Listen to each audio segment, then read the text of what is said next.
আমাদের বিরুদ্ধে কি পরিমাণ ষড়যন্ত্র হচ্ছে, এই ষড়যন্ত্রটি কারা করছে আপনি যদি খেয়াল করেন তাহলে দেখবেন জামাতে ইসলাম এখন পর্যন্ত ৩০০ আসনে প্রার্থী খুঁজে পায় না, যে কারণে তারা নির্বাচনটা পিছাতে চায়।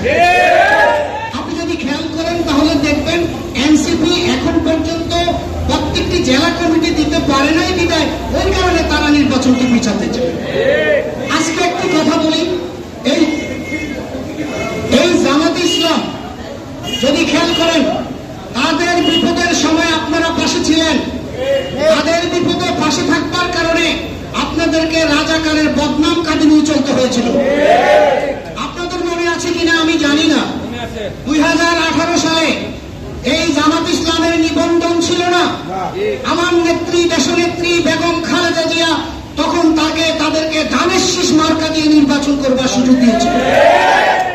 সেই জামাত ইসলাম আজকে বিএনপির বিরোধিতা করছে। সেই জামাত ইসলাম কি কারণে বিরোধিতা করছে?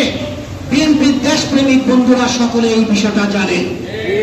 এনসিপির কথা যদি বলি, এই এনসিপি যে বেয়াদবিগুলি করে তার প্রতিবাদে আমরা সেই কঠোর কর্মসূচি দেইনি। আমাদের জননেতা তারেক রহমান সেই কর্মসূচি দেয়নি। আজকে যে তারেক রহমান সম্পর্কে অশ্রাব্য গালাগালি, অশালীন বক্তব্য, তারা ভুলে গিয়েছে তারেক রহমান আসলে কে।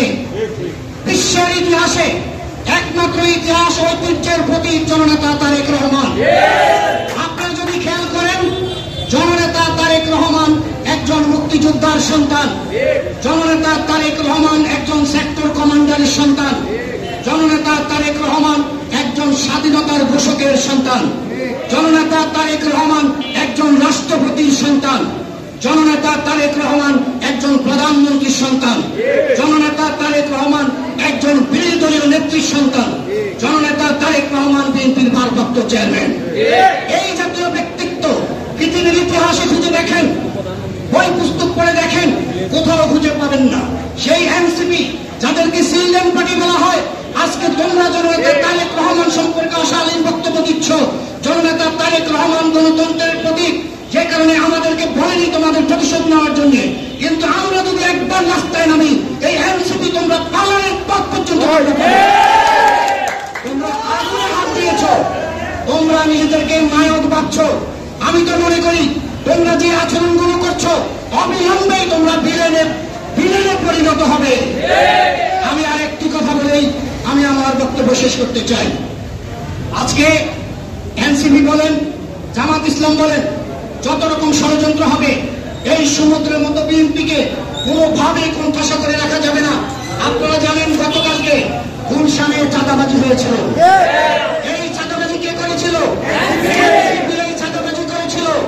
আজকে ইসলামী দলের কথা বলেন, ওই সর্বনয় নাকি একটা আছে, আর ওই জামাত ইসলাম আছে। এই চাঁদাবাজির বিষয়ে ইসলামী দল জামাত এবং চরমনায় কোন প্রতিবাদ করতে গিয়ে আপনারা দেখেছেন? কিন্তু বিএনপির বিরুদ্ধে মিডিয়া ট্রায়াল চলছে। প্রত্যেকটি অপরাধ পেলে তারা সেটাকে এমন ভাবে প্রচার করছে কিভাবে বিএনপিকে তলানিতে নামানো যায়। কিন্তু তোমরা বুঝতে সক্ষম হচ্ছ না, হাতি শুইলেও কিন্তু ঘোড়ার চিতরস থাকে। এই বিএনপি বিরোধিতা করে তোমরা বাংলাদেশে সফল হবা এই প্রত্যাশা করো না।